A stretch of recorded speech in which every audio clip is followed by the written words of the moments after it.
So what is a genius, right? So what makes a genius, right?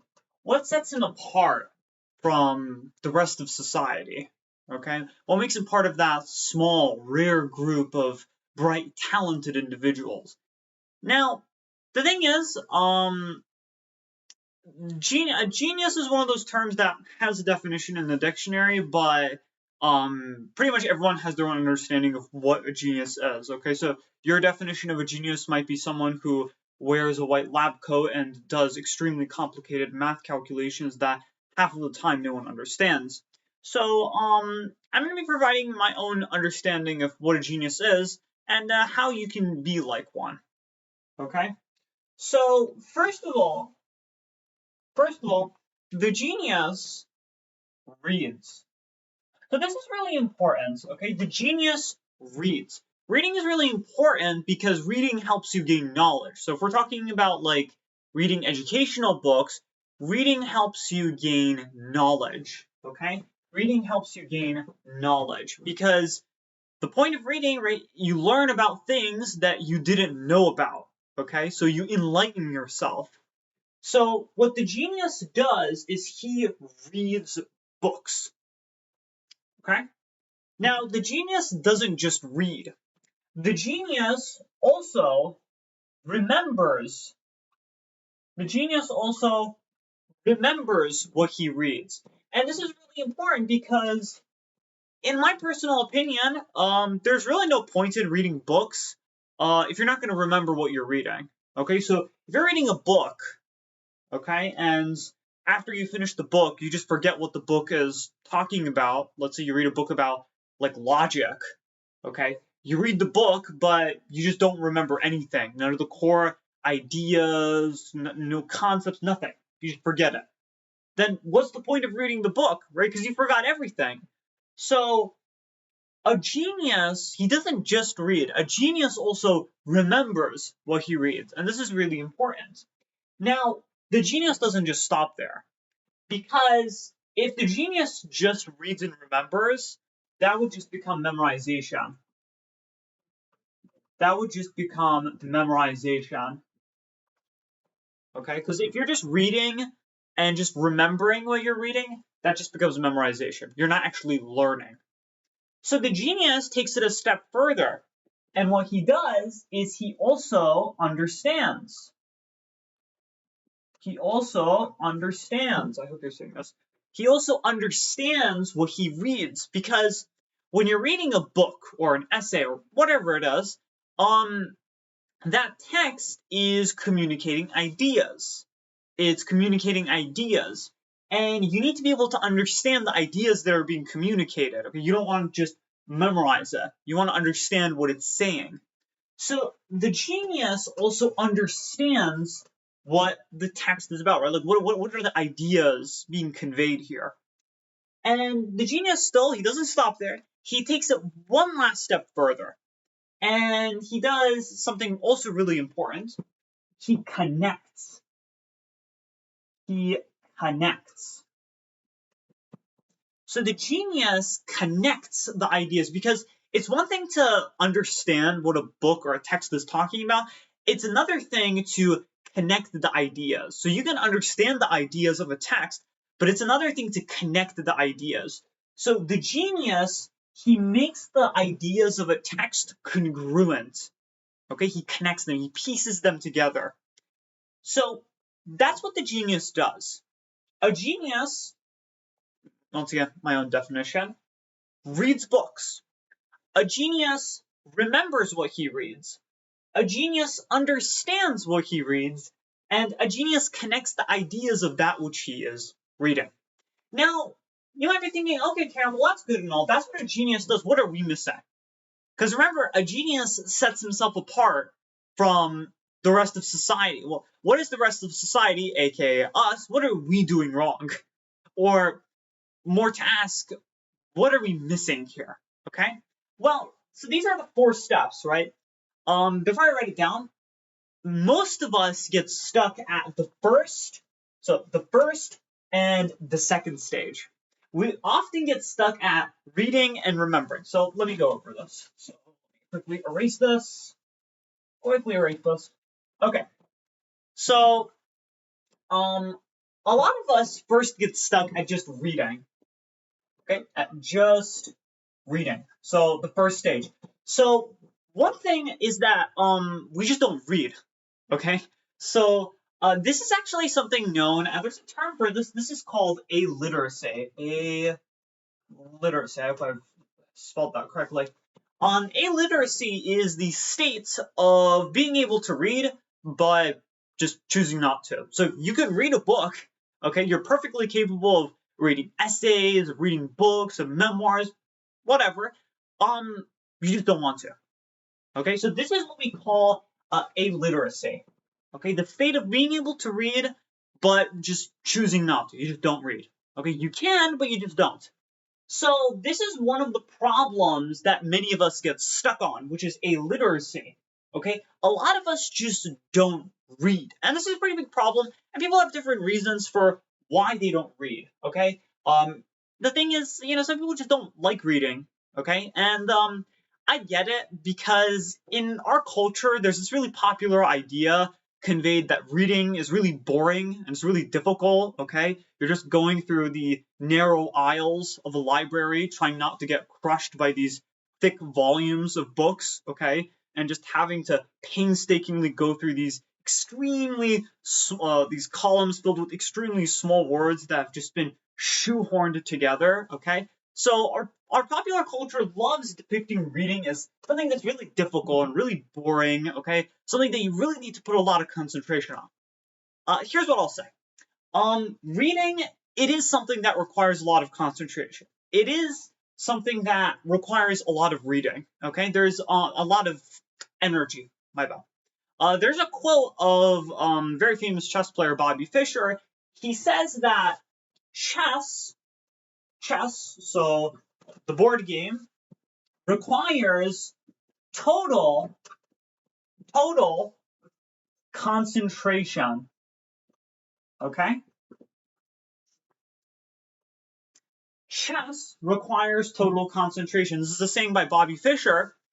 He was a former world champion. And Fischer's right, because chess is one of those games that does require a lot of concentration. And I'm going to get to why that's related to writing, because chess is a game of strategy. It's a game of tactics. It's a game of vengeance where you destroy your friends and get revenge, okay? So, it's an intense game, but, it's basically war. It requires all your concentration, okay? That's why if after you play a game of chess, you might feel kind of tired, okay? Because if you play like a good, long, rapid game, you can feel kind of tired because it's a game that requires a lot of energy and a lot of concentration, okay? It's a very mentally demanding game.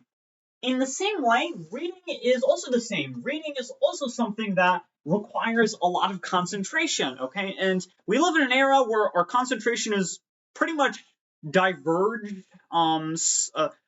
pretty much on a lot of things, okay? So we do have a hard time concentrating, okay? And you might also find reading to be boring. But here's what I'll say. Reading is actually very addictive. It's actually really fun, okay? And once you get into the habit of reading, you'll find it very fun. I think the reason for that is because, as I said in the beginning of the video, reading is, it's enlightening. It's enlightening because what reading does is reading gives us knowledge. Once again, it gives us knowledge, right? It teaches us about things that we didn't know about. And I think it's really fun. Okay, so reading is actually really addictive and it's really fun. So that's what I'll say for alliteracy. Now, the other reason that a lot of us get stuck on the first stage of reading is something known as reading purism. So I'm also going to get to that. Wait, erase this. So reading purism is basically, this is a term that I like using. I made this up. It might already be a term. I don't know that. But reading purism is basically where people think that people are fixated on just reading. So literally just reading. Just reading. So some people think that reading itself is alone, because once again, This is also an idea that's conveyed in our culture, which is that if you just read books, then you're good to go. So if you read a lot of books, you'll gain a superabundance of knowledge, you'll become like a genius, make a breakthrough in some field of science like physics, and then you'll make billions of dollars, and then you'll die at an early age after languishing in luxury. So that's pretty much the idea that's conveyed in our culture, which is that just reading itself is enough. Okay, so if you just read, you'll be smart and you're good to go. If you don't read, then that's not good, obviously. This is wrong. This is wrong because, as we discussed earlier, reading in itself is not enough. It's not enough on its own because, remember, what does the genius do? The genius, he remembers what he reads. He also understands what he reads and he coalesces the ideas. So he connects them. And that's really important as well.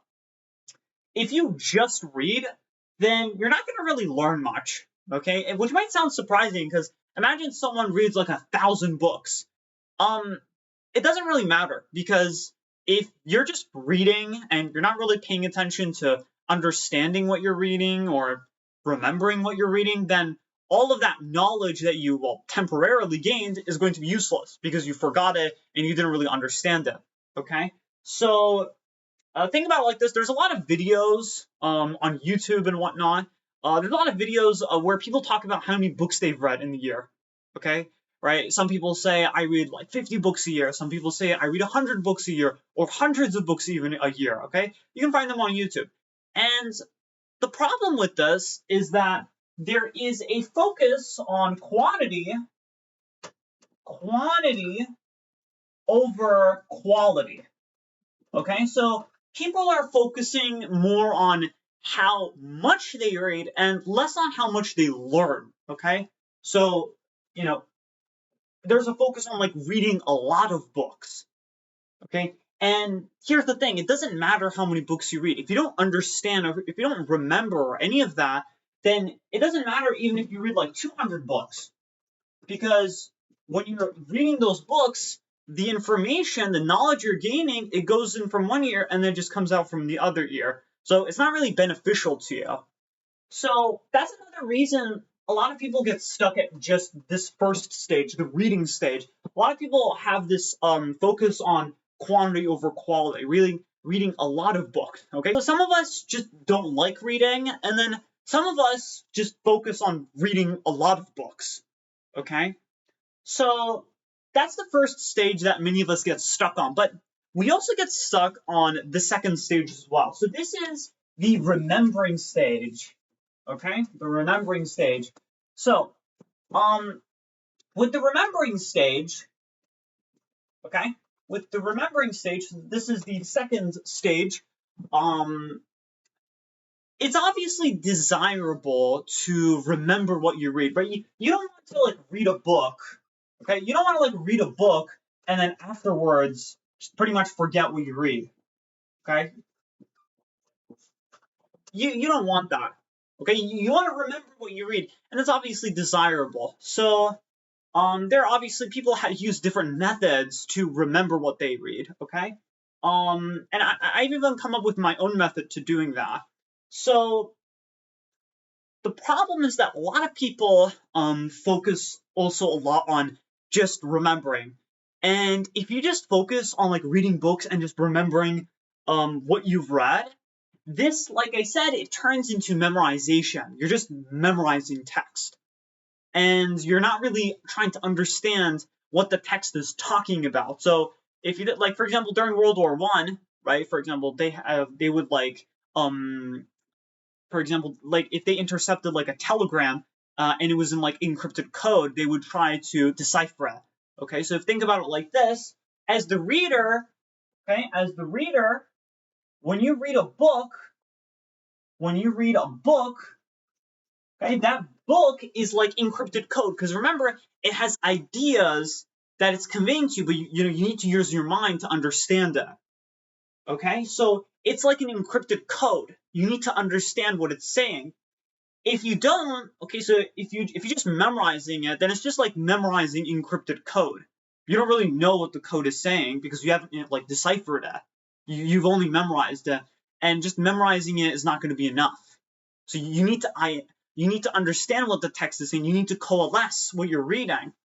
Okay? So people also get stuck at the remembering stage, right? So like it ends up turning into memorization.